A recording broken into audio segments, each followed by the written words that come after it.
Mr. Neiman, Yes. I was wondering if you could tell me a little bit about your mother. My mother, my beautiful mother, I believe she was the matriarch of our family, so to speak, a good many years ago when we lived in the small town of Georgetown, Ohio, which was chosen by my father at that time, which was almost the end of the Depression era in 1934. And he assumed that he could be better at making a living if we had a place into where his operation was. Consequently, we moved to the town which was the county seat of Brown County in Ohio. I had finished high school. I had 2 more years to go to finish high school, which I did. And incidentally, the principal gave me a handshake and says, "You finally made it," upon my graduation. Minimum bearing to get out, believe me. And then I went to work for my father in his operation. We had a small scrap yard where he did his dismantling of what he had bought and separating of different materials and so forth. And consequently, when 1941, December 7th, I thought I had the urge to, are you getting this? To join the Air Corps, Army Air Corps, in, I believe it was March of 1941. And we were still able to use civilian clothes in the service on weekends if we wanted to go into town. But as of December 7th, we put on our uniform because people expected it. We weren't going to wear civilian clothes. So consequently, a lot of us got to have a free ride where we went, like, so to speak, for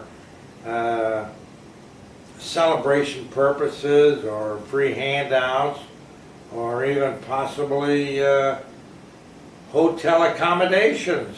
They were very, very accommodating to the servicemen at that time. I remember one time in New Orleans, there was a small group of us who went there to spend a weekend right after December 7th, and we couldn't pay for anything, the meal or the lodgings whatsoever. Everything was on the house, including the cat houses, which were prevalent at that time. So, we had a very nice weekend. And of course, then we came back to the base, which was in Biloxi, Mississippi. And they had just started to put up barracks, 2-story barracks, out of a swampland. And Biloxi, as you know, is on the coast. on the coast, Gulf of Mexico.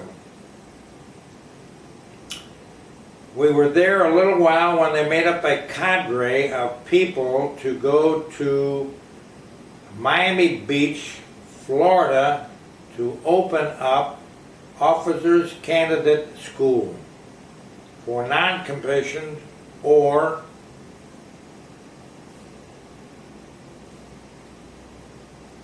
people that wanted to become officers, including Mr. Clark Gable of Hollywood, California. We were set up in hotels, which is primarily what you had in Miami Beach. Hotels, and on our days off, when we weren't doing anything, we used to spend a lot of time on the beach with different people that you got to know. And I was lucky enough to have a young lady come and pick me up to go to the beach, which I have pictures of her, but not here. On the beach, and we were cavorting on the beach, and she apparently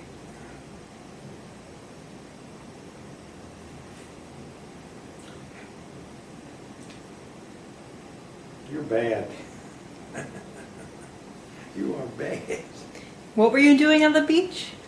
Cavorting on the beach. What's that? Fooling around.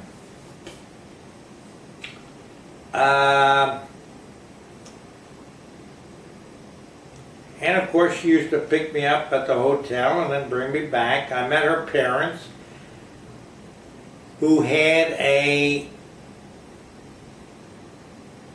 home on Miami Beach, but also they had a larger home, more permanent, in Coral Gables, Florida.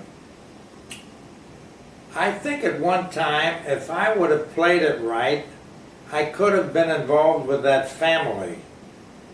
But my mind was set on other things. I never gave it a second thought. No, I didn't. She's probably a grandmother now, I'm sure. She might be dead too. I don't know. And then we had a few hours duty at the Miami International Airport, which was not really anything but a dust airport. Wasn't a hell of a lot going on there at that time. They were starting to build it up as an international airport. At night, the lights were on all over Miami Beach, regardless of the U-boat menace, which was just outside in the waters. We had German U-boats surface. All the lights of Miami Beach were on. Unbelievable. Can you believe that? Yeah, true. Like it was an open city. Gambling, dance, whatever. Miami Beach and Miami were wide open.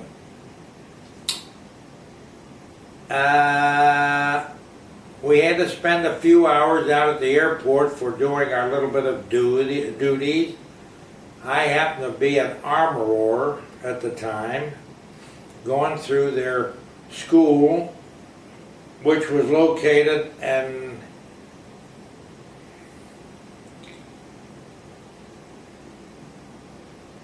Denver, Colorado. I can't recall the base name.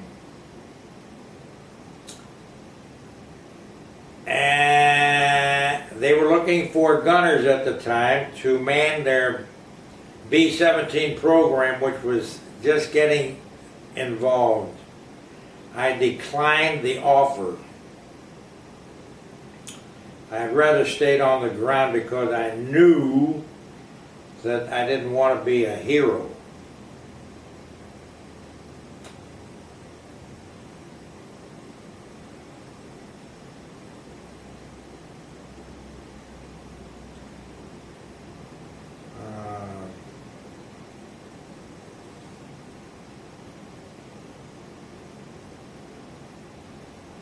Miami Beach.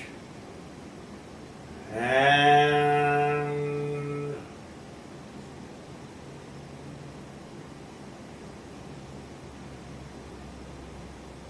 we used to fly up, we'll get it before that. In our small group of men that stayed together, we had the commissary chief, so that if we wanted to, like, we go into the town for fooling around and then come back to the hotel, we could go down to the so-called commissary that we had. Oh, by the way, we ate on dishes too at that time, not plates. We could go in there and order, you know, he'd cook us up a steak or whatever we wanted, you know. It was a group of about 7 guys that hung around together. And we went overseas the same way. So, let me think.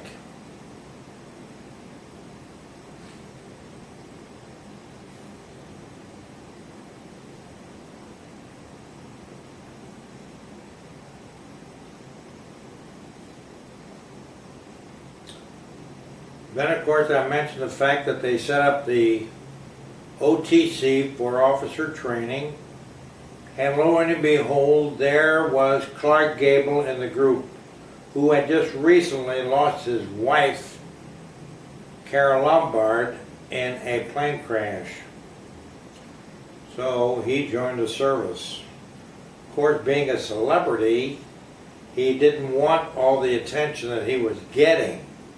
But unfortunately, people were lining the streets to see him march with his cadre in becoming an officer. So you met Clark Gable? Yeah. I met Clark. No, I didn't meet him. Oh. He was on the street. Officers Training School, I mentioned that. And we were in Miami Beach for, God, how long could it have been? Say a few months. And then we were shipped over to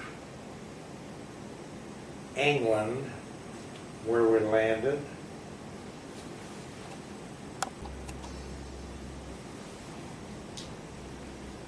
All right. Then you landed in England. Tell me again. We landed in England, and we had barracks all ready for us, and we tried to do a few duties that they called on us to do. I had KP quite often, at least twice a month. Why they were picking on me, I'll never know. Maybe more than that. I don't recall, but sure, 2 months a month. Which means that you get up about 4 o'clock and trips you over to the kitchen. And I got to tell you this little incident. Somebody on kitchen duty at one time put a bar of Tag soap in the soup. Well, as you can imagine, the run to the latrines, I mean, the sidewalks were covered with schmutz that they couldn't hold back. It was a mess. I remember that. What a stinking mess. Can you imagine Tag soap and soup? I mean, you have no idea. You get the runs before you could get over there. Well, anyhow, I didn't like the duties that they had me on because I wasn't fulfilling the job that I was trained for, which was really supposed to be in operations. Operations meant being over in the field where the planes were had their flights set up. By the way, this was an old Spitfire base for fighter planes for the RAF. But when we took it over, they made it the U.S., which was, well, I'm getting ahead of my story. That's later. So anyway, we were situated in Cornwall, England. Cornwall, which is at the very bottom of England. If you take and go into town, you could actually look at the Atlantic Ocean or the Bay of Biscay, which is the open ocean. You were already there. It's the bottom part of England. And we were stationed there for a while, and we did our thing, cum si, cum sa, and we had a lot of crazy things go on. One of the members used to put on his wife's panties at night when he went to bed because he missed her so much. He tried to get out on a Section 8, but they wouldn't give it to him. They said, if you want to go crazy, go crazy. They didn't care. And then one night we stripped the guy's bunk bed to the ceiling, and of course when he came back from town, he was loaded to the gills and he couldn't find his bunk. So naturally,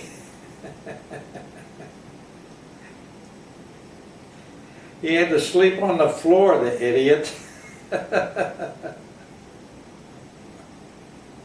Crazy. Them boys were so crazy. And then we got in our new uniforms, which were the Eisenhower style. Short jackets. And then we had them, our little group wanted them better looking than they were made from, so we had them tailored to our body. No, I don't have a picture of that. Oh, it was beautiful. God, it was God. Oh, I don't know what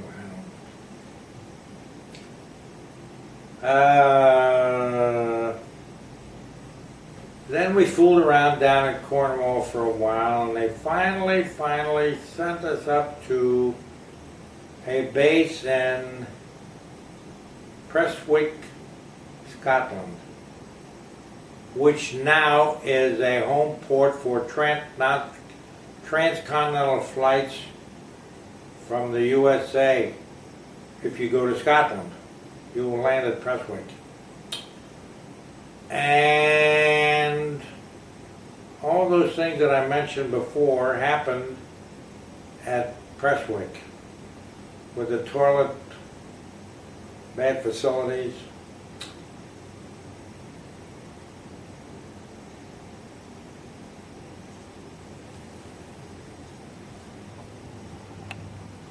Oh. I still wasn't doing my, you ready?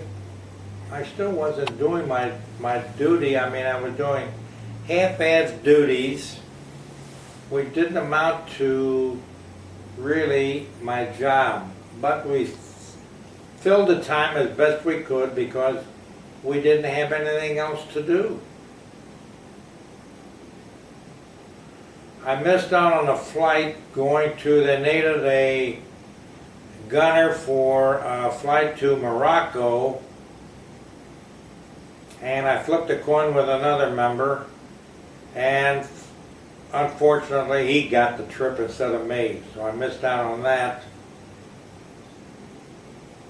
And his name was Nicholas Dominic Orlando. He was one of in our small group of guys. And another member who was caught right after D-Day, he was caught stealing gasoline in France, and he got sent to the pen, federal pen.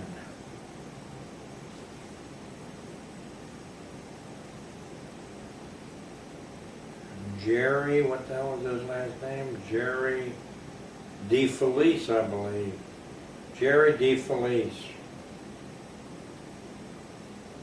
Yeah, he got a federal pen out of it. I'm going to change the subject, okay?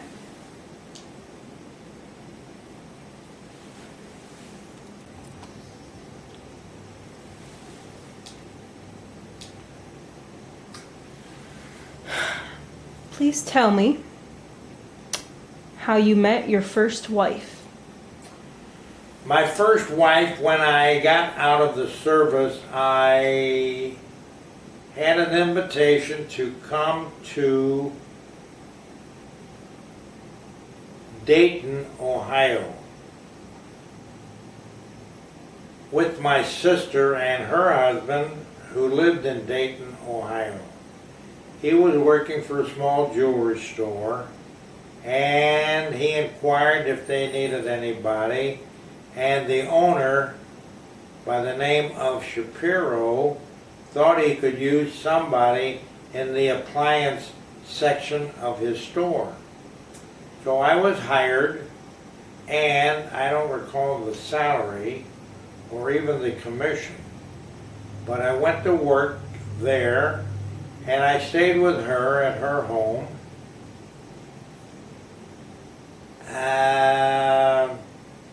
Selling appliances.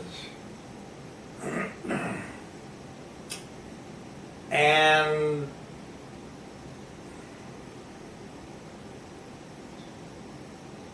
how did I meet her? I don't even remember. What was her name? Helen. I can't recall how I met her, but her mother had a bar around the corner in that part of Dayton, Ohio, which was she incidentally had the first liquor license in Dayton, Ohio, which goes back a number of years. First license. And she ran the place successfully, I might add. Her husband was a little of a ne'er-do-well. She was the boss. She filled the contract, she did the ordering, she did what was necessary. So, consequently, he took a secondary motion in the business. How I met Helen, I can't recall. Did you have any children with her? Maybe we met at a dance. Did you and Helen have any kids? Children? No.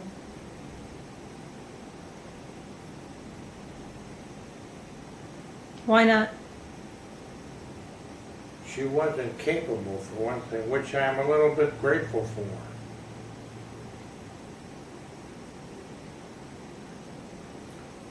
Turn that off a minute.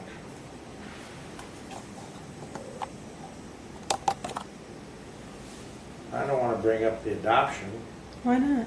I don't care. It's not necessary. Just tell me then. I don't even know. Huh? What adoption? We adopted a child. Oh, Paula was adopted? Yes. He's not a biological child. Oh.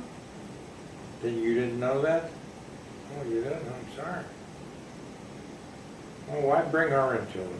I was just wondering about your No, life. I mean, skip that part and let's go to the next thing. What would be, I don't know how I met her. Maybe it was at a dance, maybe. What happened to Helen? We got married.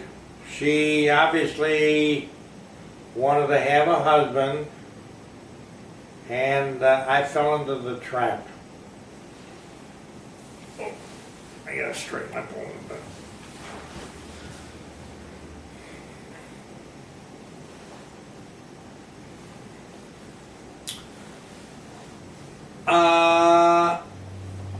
I couldn't afford an apartment, I don't believe, because we were living with her mother in her house. She had a big house.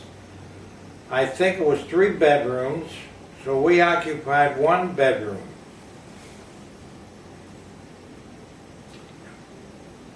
Man, I gotta start. What's up with the hiccups? What from, I don't know. But it's better out than in. Right?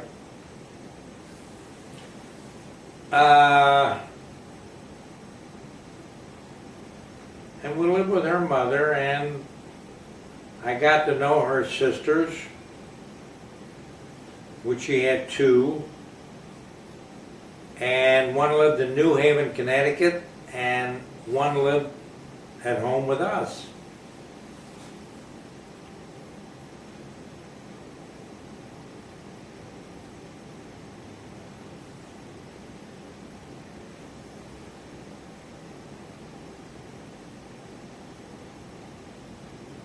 Then I was offered that I wanted to get involved with a business or get involved with something, and I had an opportunity to buy, with my father's help incidentally, because I didn't have the money, to buy out her cousin's scrapyard. He had a little tiny operation going on in Newport, Kentucky.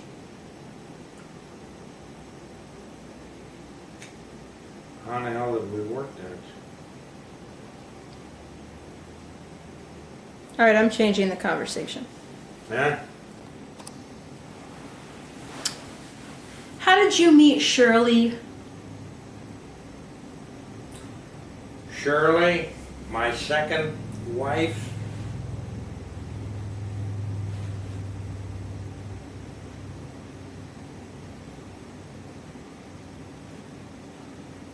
I was making a trip to,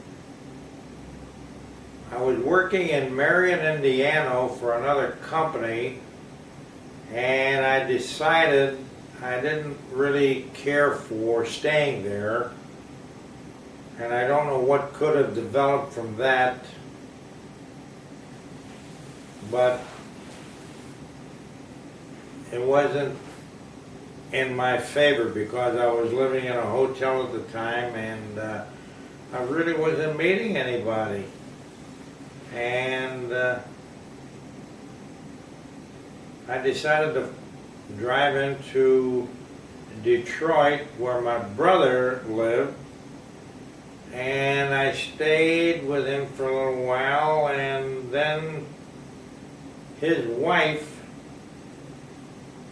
mentioned the fact that she had a girlfriend a little younger than her who she would like me to meet.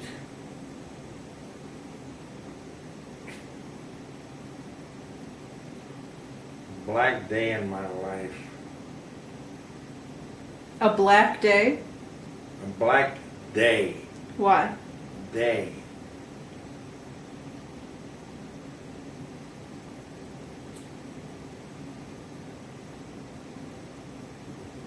In the meantime, I was staying with another young lady at her apartment, which could have